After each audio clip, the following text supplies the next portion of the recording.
Le cosplay, c'est la passion de Julie. Elle nous en parle tout de suite dans le mag sur Sensation. Bonjour Julie. Bonjour Hugo. Alors pour commencer, pour expliquer à ceux qui ne connaissent pas, le cosplay, c'est quoi ? Alors le cosplay, ça consiste en fait à se déguiser, à mettre un costume, soit que l'on crée soi-même ou que l'on peut acheter sur les réseaux, hein. Et en fait, on choisit d'incarner un personnage, soit de jeux vidéo, soit de cinéma. Un personnage qui existe. Ou un personnage existant. On peut aussi faire des personnages qu'on pourrait appeler des créations personnelles. Mais non, il vaut mieux faire des personnages qui existent en effet. Et ceux qui pratiquent le cosplay, on les appelle comment ? Des cosplayers. Et les femmes ? Ou cosplayeuses pour les demoiselles, en effet. Alors comment est-ce qu'on vient à faire du cosplay ? C'est les jeux vidéo, on aime les jeux vidéo ou on peut aimer plutôt la culture ? Parce que souvent c'est la culture japonaise qui est mise en avant. Alors oui, c'est divers et varié. On peut autant regarder, on va dire, des mangas que on s'inspirer du cinéma ou en effet les jeux vidéo. Pour ma part, en effet, c'est les jeux vidéo. Donc je suis tombée, on va dire, dedans un peu par hasard. C'est vraiment parce que j'étais tout d'abord une fan des jeux vidéo Tomb Raider. D'accord. Et donc Lara Croft, forcément. Voilà, Lara Croft. Et suite à ça, je me suis dit, allez, on va faire le premier costume. Donc, il faut... Fait maison ? C'est fait maison, voilà. Donc maintenant, tous mes costumes sont faits maison. Mais on peut très bien acheter quelque chose aussi si on veut compléter. Un accessoire, il n'y a aucun problème là-dessus. C'est sympa de se dire qu'on fait soi-même sa tenue, quoi. Oui, en fait, la récompense dans le cosplay, c'est souvent de créer quelque chose déjà pour soi. On se fait plaisir soi-même et après c'est un art manuel en fait avant d'être Tout à fait. En gros, vous avez juste à être créatif. Ça vous permet d'ailleurs d'être créatif. Et en effet, là, vous créez pour vous et après, vous n'avez plus qu'à utiliser, on va dire, un photographe ou mettre des moyens pour pouvoir après mettre le personnage en action dans un décor ou en shooting. Tout et simplement. Cette passion de Lara Croft, elle vous a valu le titre d'ambassadrice officielle ? Oui. De Lara Croft. Oui, alors comment est-ce qu'on devient fan de Lara Croft et là on se dit c'est moi en fait. Ouais, alors en fait il y a vraiment plusieurs cosplayeuses en France qui faisaient du Lara Croft, mais moi je ne m'y attendais pas du tout en fait. Ça s'est passé comment ? C'était un concours ? Pas du tout. Moi je mettais mes photos sur les réseaux, à l'époque c'était les forums, avant que Facebook arrive. Voilà, c'était occasionnel. En plus, moi, je faisais des photos vraiment de façon très occasionnelle, pas comme maintenant. Et en fait, Xbox, ils n'ont rien dit. Ils ont fait une recherche. Ils ont regardé sur les réseaux qui leur correspondrait mieux pour une présentation, je pense. Et un jour, j'ai reçu un mail, qui disait, écoutez, on cherche une ambassadrice cette année qui pourra mettre en avant les produits. On a besoin de vous. Et j'ai fait, oh mon Dieu, merveilleux, je vais enfin avoir un contrat, ce qui était étrange d'ailleurs, parce que je n'avais jamais eu de contrat pour faire du cosplay. Donc en fait, la passion est devenue un métier ? C'est ça, maintenant la passion est devenue un métier parce que grâce à eux, en fait, j'ai enclenché sur d'autres contrats, puisque évidemment ça fait un petit peu l'effet boule de neige. Il y en a un qui vous voit sur, moi c'était sur la scène de la Paris Games Week. Voilà, il fait « Ah, moi je veux ça aussi !» Et du coup, je continue. Et justement, à la Paris Games Week, quand je suppose que maintenant les gens vous reconnaissent un petit peu. Oui, il y a des habitués. Ils veulent des photos. Oui, alors. Ils vous appellent Lara Croft, peut-être en fait, plus Julie. Au début, les gens ils aiment bien appeler Lara Croft quand ils vous connaissent pas. Mais quand le présentateur vous dit, elle s'appelle Julie, voilà. Là, du coup, après, ça devient un peu plus perso. Il m'appelle vraiment par mon prénom. Et ça fait pas bizarre de voir tous ces gens nous demander des photos.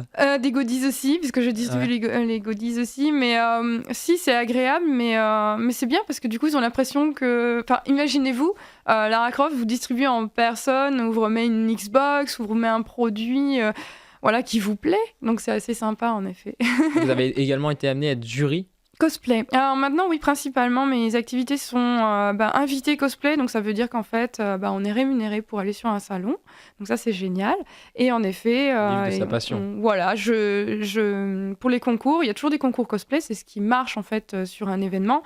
Et ils demandent, avec un regard un peu plus avisé, qu'on analyse. Parce que vous avez été à la place de ces gens qui essayent. Il y a très longtemps. Du coup, vous savez combien de temps est-ce qu'ils ont mis, la peur qu'ils ont, la boule au ventre. Exactement, le temps qu'ils y mettent, qu'ils y dédient aussi, parce qu'il y en a, ils travaillent. On met combien de temps à fabriquer un costume ? Ça dépend. Ça dépend tellement de certains costumes. On en a des tout simples, ou même s'il l'achète, il n'a pas grand-chose à faire, juste peut-être un ajustement couture pour parfaire au corps.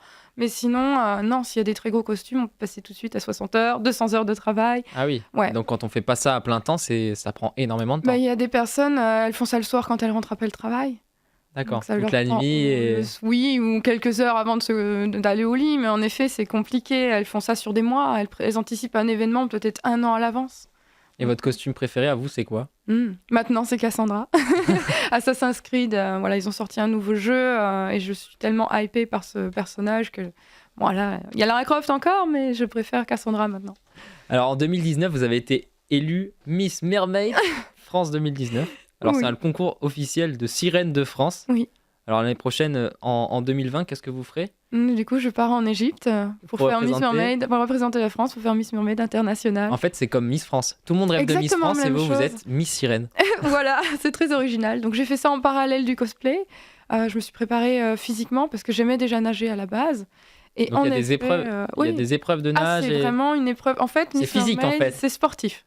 Voilà, si vous voulez devenir Miss Mermaid, c'est pas Miss France. On défile pas. De toute façon, défiler avec un costume de sirène, c'est pas facile. Non, il y a eu vraiment plusieurs épreuves sportives. En fait, vous avez l'apnée, donc il faut aller le plus loin possible. Donc, ils nous demandaient un minimum de 25 mètres. Moi, j'en ai fait 62, c'était incroyable. Et, vous saviez que vous alliez faire 62 ou c'était même pour vous un exploit? J'étais pas loin de mes performances puisque je faisais en moyenne 55 mètres, donc c'était déjà pas mal. Là, l'euphorie du jour J. C'est ça, et j'étais bien en fait. Et ça m'a permis aussi de rester en apnée longtemps. J'ai fait plus d'1 minute 07. C'est une belle lenteur, voilà, c'était tout doux, j'y suis arrivée. Et après, on est passé en fosse, donc là, c'était une fosse de profondeur. Et là, du coup, il y a des épreuves de posing, donc pareil, vous devez être très performante au niveau de l'apnée, et vous posez sous l'eau face à un photographe. Et après, il y a une chorégraphie qui est, elle, filmée, pour qu'on puisse vous noter, en fait, sur les figures, pour avoir le maximum de points. Alors, voilà. Comment est-ce que vous vous êtes dit, je vais me lancer dans ce concours? C'est une amie qui fait du cosplay, qui en effet a participé aux premières éditions de Miss Mermaid, celui de 2017. Elle l'a remporté? Non, pas du tout. Elle a été prise vraiment à la dernière minute, elle n'avait pas eu le temps de préparation, mais elle était très bien, hein. Elle avait fait quand même des belles performances pour quelqu'un qui était prise au dernier moment. Mais elle m'a dit, oh non, toi qui adores, t'es dans le cosplay, t'aimes créer tes costumes, là il va falloir créer ton propre haut de sirène. Alors j'ai dit, c'est génial. Et elle me dit, comme t'es sportive, fonce, tente. Je me suis dit, on va voir. Je suis partie un peu en mode, je sais pas s'il y aura quelque chose ou s'il va y avoir. Donc, j'y suis allée vraiment tranquille et il y a eu du stress sur l'événement, mais c'était une approche différente, sans attente de résultats, quoi. Une fois qu'on est élu, est-ce que c'est comme Miss France, on a des obligations Oui. On doit se rendre à des événements? C'est ça. En fait, déjà, on représente une association de défense pour protéger l'environnement. Donc moi, ce qui était original sur mon parcours, c'est que je me présente à Miss Mermaid, mais je ne défendais pas spécifiquement une cause particulière sur l'océan. Moi, je participe plus à la cause féline. Donc du coup, je suis tournée vers Black Jaguar White Tiger Foundation, qui est donc une association qui sauve et recueille les félins. Ils les retirent des cirques pour leur donner une meilleure vie, en fait. D'accord. Donc là, ça leur a plu. Ils se sont dit, tiens, c'est différent, ça change. Voilà, et j'ai Pantera aussi, une association française qui défend les lions en Afrique et qui travaille maintenant avec Disney suite à la sortie du Roi Lion. Voilà, du coup, ils défendent les intérêts des lions en Afrique pour qu'ils vivent le plus longtemps possible. Il faut aussi porter cette belle écharpe. Voilà, maintenant il faut porter l'écharpe, il faut être habillé. J'ai dû changer, on va dire, un peu ma tenue vestimentaire. J'étais plutôt, comme j'étais sportive, du coup, j'avais plus l'habitude de me promener avec un short ou un pantacourt, des bardeurs. Là, du coup, vous me voyez habillée en robe. Voilà, et j'essaye de faire, j'essaye d'être présentable aussi. D'accord, merci beaucoup Julie d'avoir été avec nous dans le Mag sur Sensation pour nous parler de votre passion et de ce qui vous a maintenant mené à être votre travail. C'est ça. Alors on peut vous suivre sur vos réseaux sociaux? En effet. C'est quoi votre réseau social le plus actif? J'en ai 2 très actifs. Donc vous avez Julie Cosplay, Facebook et Instagram. Très bien. Allez suivre Julie Cosplay. Et si vous souhaitez revoir ou réécouter cette émission, rendez-vous sur notre site internet et notre application Radio Sensation.